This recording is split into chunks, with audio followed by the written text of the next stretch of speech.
കുരിയാട് ദേശീയപാത വീണ്ടും പൊളിഞ്ഞു. പ്രധാന റോഡിന്റെ പാർശ്വഭിത്തി തകർന്ന് സർവീസ് റോഡിലേക്ക് പതിച്ചു. നേരത്തെ അപകടമുണ്ടായതിന് സമീപമാണ് റോഡ് വീണ്ടും തകർന്നിരിക്കുന്നത്. യൂനുസ് അഹമ്മദ് ചേരുന്നുണ്ട്. യൂനുസ്, ആ ഭാഗത്ത് തന്നെയാണോ?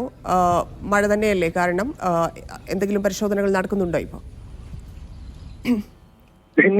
നേരത്തെ അപകടമുണ്ടായിരുന്ന തൊട്ട് സമീപം തന്നെയാണ് ഇപ്പോഴും പാർശ്വഭിത്തി, അതായത് മേൽഭാഗത്ത്, ദേശീയപാതയുടെ മേൽഭാഗത്തുള്ള പാർശ്വഭിത്തി ഇടിഞ്ഞ് സർവീസ് റോഡിലേക്ക് ഇടിഞ്ഞ് അപകടമുണ്ടായത്. സർവീസ് റോഡ് കൂടുതൽ തകരുന്ന ഒരു സാഹചര്യമുണ്ട്. കാരണം വലിയ ആശങ്കയിലാണ് നാട്ടുകാർ. തുടർച്ചയായിട്ടുള്ള അപകടങ്ങൾ ഉണ്ടാകുന്നു, അതേ ഒരേ സ്ഥലത്ത് അപകടങ്ങൾ ഉണ്ടാകുന്നു. പലതവണ നാട്ടുകാർ പറഞ്ഞതാണ്. കാരണം ഈ ഒരു മേഖല വെള്ളം നിൽക്കുന്ന മേഖലയാണ്, പാടമുള്ള മേഖലയാണ്.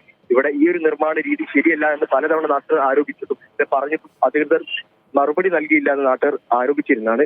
ഇതോടൊപ്പം കലക്ടറോടുമായുള്ള കൂടിക്കാഴ്ചയിൽ ദേശീയപാത അതോറിറ്റി ഇനിയൊരു അപകടം ഉണ്ടാകില്ല എന്ന് ഉറപ്പ് നൽകിയിരുന്നു.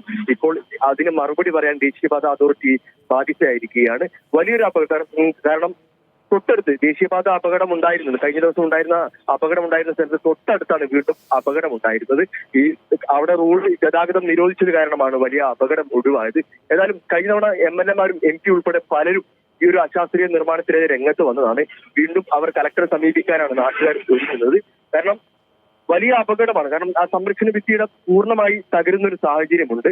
കാരണം അവിടെ റോഡ് ഗതാഗതം ആദ്യമേ അത് ഗതാഗതം നിരോധിച്ചതിനാണ് വലിയ അപകടം ഒഴിവായത്.